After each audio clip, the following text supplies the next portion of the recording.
নেপালের সাবেক প্রধানমন্ত্রী কেপি শর্মা ওলিকে গ্রেপ্তার করেছে দেশটির পুলিশ। গত বছর জেনজি আন্দোলনের সময় সংঘটিত হত্যাকাণ্ডের ঘটনায় তদন্তের অংশ হিসেবে শনিবার তাকে গ্রেপ্তার করা হয়। আন্দোলন দমনে প্রাণহানির ঘটনায় তার দায় সম্পর্কে অনুসন্ধান করতে এ পদক্ষেপ নেওয়া হয়েছে বলে জানিয়েছে পুলিশ। নেপাল পুলিশের মুখপাত্র ওম অধিকারী ওলি ও তার সরকারের সাবেক স্বরাষ্ট্রমন্ত্রী রমেশ লেখকের গ্রেপ্তারের বিষয়টি নিশ্চিত করেছেন। ওলির দল কমিউনিস্ট পার্টি অফ নেপালের জ্যেষ্ঠ নেতা মিন বাহাদুর শাহ জানান, সকালে ওলিকে তার বাসভবন থেকে নিয়ে যাওয়া হয়েছে।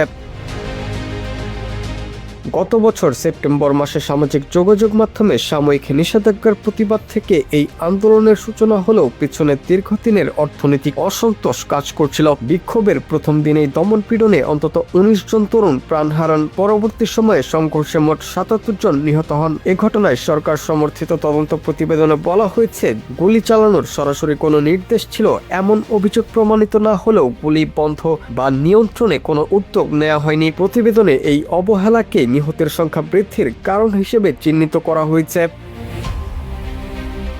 ওলি সরকারের পতনের পর চলতি বছর ৫ মার্চ অনুষ্ঠিত সংসদ নির্বাচনে জয়ী হন জেনজি আন্দোলন থেকে উঠে আসা বালেন্দ্র শাহ। গত শুক্রবার প্রধানমন্ত্রী হিসেবে শপথ নেয়ার একদিন পরে সাবেক প্রধানমন্ত্রী ওলিকে গ্রেপ্তার করা হলো।